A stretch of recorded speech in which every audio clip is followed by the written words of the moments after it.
السلام علیکم class 8 history کا 5th چیپٹر ہم نے اسٹارٹ لیا ہوا ہے۔ آج ہم اس کا لانگ کوسچن نمبر 1 کریں گے جو بک کے پیج نمبر 54 پر ہے۔ کوسچن ہے قرارداد پاکستان کب اور کہاں پیش ہوئی، نیز اس قرارداد کی کیا اہمیت تھی۔ قرارداد پاکستان کو قرارداد لاہور بھی کہا جاتا ہے۔ قرارداد لاہور سے آپ نے اس کا آنسر جو ہے وہ یہاں سے اسٹارٹ لینا ہے۔ 22 سے 24 مارچ 1940 کو پنجاب کے دل لاہور کے اقبال پارک، جس کا پرانا نام منٹو پارک تھا، میں مسلم لیگ کا سالانہ اجلاس ہوا جس کی صدارت قائد اعظم نے کی۔ اس اجلاس کے اندر مسلمانوں کی بڑی تعداد نے شرکت کی اور اس اجلاس کی جو صدارت ہے وہ قائد اعظم محمد علی جناح رحمۃ اللہ علیہ نے کی تھی۔ قائد اعظم نے فرمایا کہ برصغیر پاک و ہند میں اسلام اور ہندو مت دو الگ مذہب ہیں اور مسلمان یہاں کی اقلیت نہیں بلکہ ایک الگ قوم ہے۔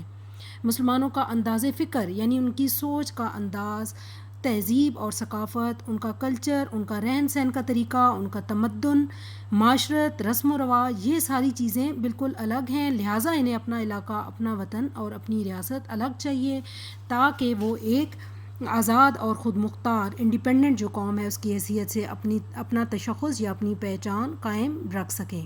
یہ قائد اعظم یہ چاہتے تھے، اس لیے اس مقصد کے لیے قائد اعظم نے قرارداد پاکستان جو ہے وہ منظور کروائی تھی۔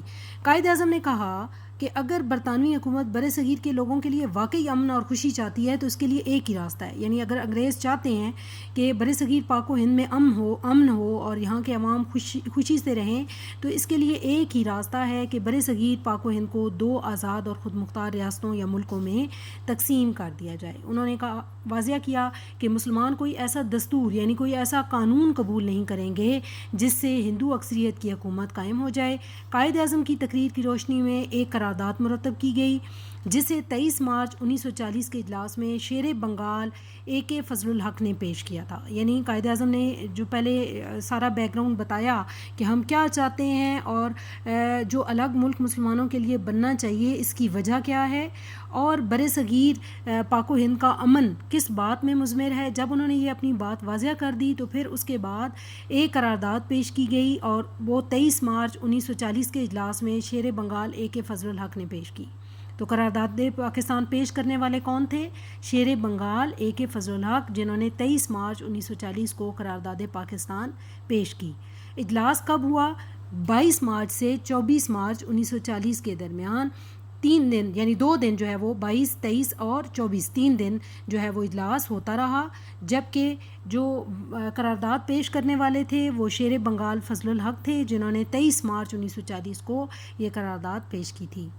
چودھری خلیق الزمان، مولانا ظفر علی خان اور چند دیگر اراکین نے اس کی بھرپور یا پرزور تائید کی۔ قرارداد میں زور دے کر کہا گیا کہ مسلم لیگ کی سوچی سمجھی رائے کے مطابق اس ملک میں وہی دستور قابل عمل اور مسلمانوں کے لیے قابل قبول ہوگا جس میں برصغیر کا مسلم اور ہندو علاقوں میں تقسیم کرنے کا واضح ذکر موجود ہو۔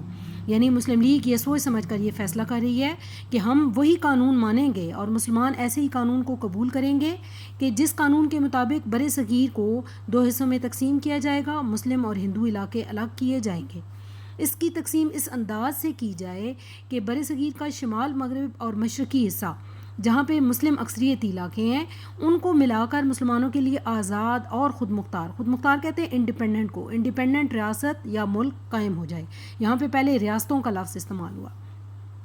مسلم اور ہندو خود مختار ریاستوں میں اقلیتیں یعنی جو نان مسلم ہوں گے، یا فرض کریں کہ ہندو جو ریاست ہے اس میں جو مسلمان ہوں گے وہ وہاں پہ اقلیت ہوں گے، تو مسلم ملک جو بنے گا اس میں ہندو یا دوسرے مذاہب سے تعلق رکھنے والے لوگ اقلیت ہوں گے، جبکہ ہندو اکثریتی جو ملک بنے گا اس میں ہندو مذہب سے ہٹ کر دوسرے مذاہب سے تعلق رکھنے والے لوگ اقلیت کہلائیں گے۔ تو دوسرے مذہب کے رہنے والے لوگوں کے مذہبی، ثقافتی، معاشی، سیاسی اور انتظامی حقوق اور مفادات کی ان دونوں ملکوں میں حفاظت کا مؤثر انتظام کیا جائے گا۔ پہلے اس قرارداد میں ریاستوں کا لفظ استعمال کیا گیا، مگر 1946 میں اس میں ترمیم کی گئی، اس میں چینج کر کے ریاست یعنی پاکستان کے حصول کا مطالبہ کیا گیا۔ تو یہ قرارداد پاکستان کی وہ ورڈنگ ہے جو کہ ایگزیکٹ انداز میں لکھی گئی ہے۔ قرارداد پاکستان شیر بنگال AK فضل الحق نے جو پیش کی تھی تو انہوں نے کیا کہا تھا؟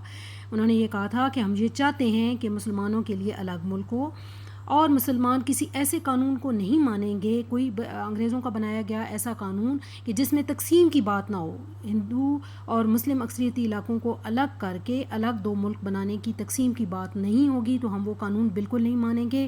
لہٰذا مسلمانوں کو اور ہندوؤں کو ان کی اکثریتی علاقوں کو دیکھتے ہوئے ان کے لیے دو آزاد ملک بنائے جائیں، اور جب یہ دو ملک بن جائیں گے تو مسلمانوں کے ملک کے اندر جو بھی اقلیتیں ہوں گی، یعنی دوسرے مذاہب سے تعلق رکھنے والے لوگ ہوں گے، ان کو ان کی مذہبی، ثقافتی، معاشی اور سیاسی آزادی ہوگی، جبکہ ہندوؤں سے بھی یہ اعادہ ان سے کیا گیا کہ وہ بھی اس چیز کا اعادہ کریں، یعنی وعدہ کریں اس چیز کا کہ ان کی طرف بھی جو ملک بنے گا وہاں پہ بھی جو دوسرے مذاہب سے تعلق رکھنے والے لوگ ہوں گے یا مسلمان ہوں گے، وہ ان کے مذہب، ثقافت یا سیاسی جو حقوق ہیں ان کا مؤثر انتظام کریں گے۔